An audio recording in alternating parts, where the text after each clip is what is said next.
The Monk's Stone Garden. In the hills of Old Kyoto, there lived a monk named Senko. Senko was known throughout the land for his stone garden, a meticulous arrangement of rocks and sand that seemed to tell a story without words. People from all walks of life came to see it, hoping to find peace, insight, or inspiration within its silent narratives. One day, a young samurai named Hikaru, having heard of the stone garden's wonder, decided to visit. Upon entering the garden, he was struck by its simplicity. Nothing but rocks of various sizes, shapes, and shades. And yet, something about their arrangement felt profound. He sat there for hours, entranced, trying to decipher the story the stones told. "Monk Senko," Hikaru finally asked, "what does your garden mean?" The monk, who had been watching Hikaru from a distance, smiled gently. "The garden is, young samurai. It is not for me to tell its meaning. The meaning is for you to find." Hikaru was puzzled, but he was determined to understand. He sat by the garden day after day, contemplating the stones. He saw in them great battles, heroic sacrifices, and tragic losses. He saw honor, courage, and duty. Yet, he felt a sense of unease. The more he tried to impose his narrative onto the stones, the more they seemed to resist him. Weeks turned into months. Hikaru's once shiny armor began to dull from exposure to the elements. His sword lay untouched, yet he remained, drawn in by the mystery of the stone garden. One day, as he sat in silent contemplation, a small bird landed on one of the stones. It chirped a sweet melody before flying away. Suddenly, Hikaru understood. He had been trying to impose his story onto the stones, but the stones were not telling a story. They were simply existing, just like the bird. The stones were not heroes or villains, winners or losers. They were just stones. And in that moment, Hikaru found an immense peace. He turned to Senko, who had been watching him, and smiled.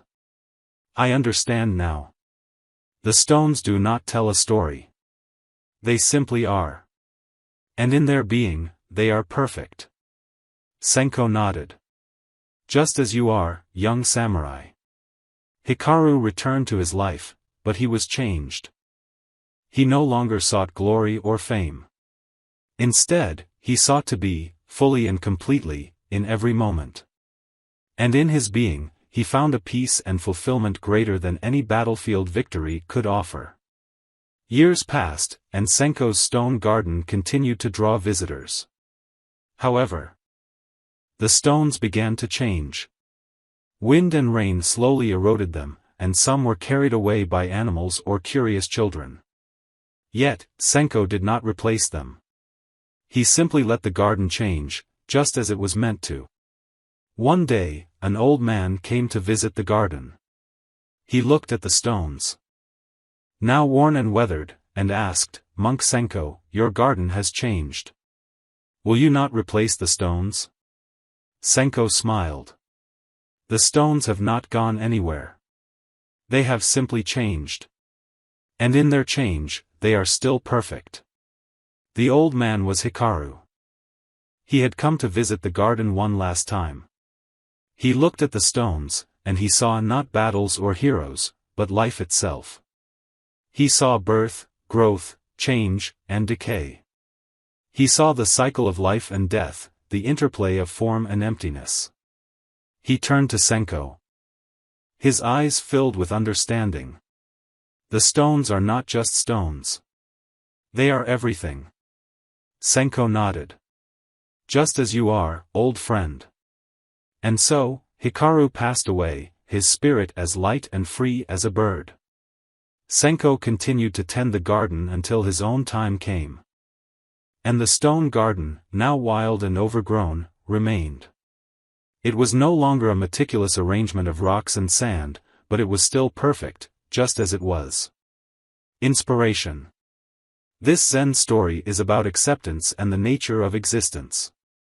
It emphasizes the Zen idea of suchness or thusness, tathata, the idea that things are perfect just as they are, in their raw, unmediated existence. The stones in the garden represent life in all its forms, constantly changing, yet always perfect in their being. The story is also about the journey from ignorance to enlightenment. Hikaru initially tries to impose his own narratives onto the stones, reflecting our tendency to impose our own beliefs and desires onto the world. It is only when he lets go of these preconceptions that he understands the true nature of the stones, and by extension, his own nature. The inspiration to be taken from this story is manifold. Acceptance, just like the stones in the garden, everything in life is transient.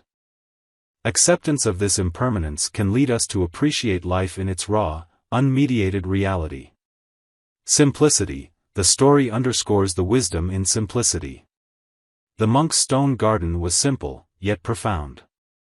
This teaches us that wisdom and insight often lie in the simplest of things. Mindfulness, Hikaru's journey to understanding the stones required deep contemplation and mindfulness. This teaches us the importance of being present in the moment and observing the world as it is, without judgment or preconception. Non-attachment, the monk's willingness to let the stone garden change over time, without trying to maintain or restore it, embodies the concept of non-attachment. This teaches us to let go of our need to control and to allow things to naturally evolve.